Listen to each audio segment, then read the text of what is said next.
Bonjour tout le monde. Allez, aujourd'hui je vais vous parler de ma serre qui est en place depuis 2019. Alors c'est une serre qui a une bâche de 280 microns. Elle est d'origine. Alors le truc qui a cassé, ben, bien sûr ce sont les fermetures éclairs que j'ai remplacées par du velcro.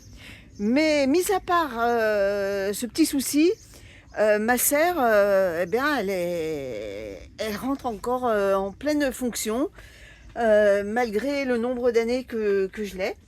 Et franchement, elle est costaud. Regardez les tubes. Ah, c'est pas de la serre qui vient de Chine. Hein. C'est une serre dont j'ai enterré la bâche. Alors là, il y a eu un petit coup de cutter, mais bon, voilà, on l'a réparé un peu. Donc c'est une bâche qui a été enterrée et les armatures sont également enfoncées dans le sol. Donc je peux vous dire que même quand il y a du vent, en été, et qu'il fait chaud, je ne la ferme pas. Elle résiste au vent.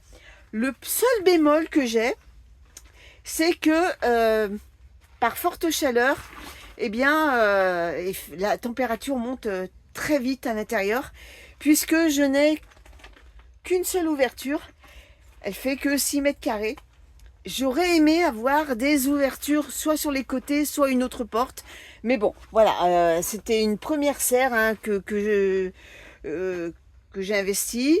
Elle me sert notamment pour mes semis en début de saison. Par contre, l'été, ça part tout dehors dans l'abri d'été parce qu'il fait trop chaud.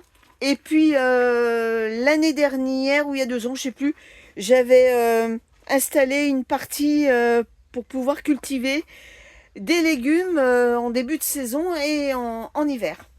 Voilà, parce qu'avant, j'avais ces étagères-là, j'en avais des deux côtés. Mais voilà, quelqu'un m'a dit, bah, pourquoi t'optimises pas ta serre? Donc voilà, j'ai mis un bac et comme ça me permet de cultiver quelques légumes. Voilà.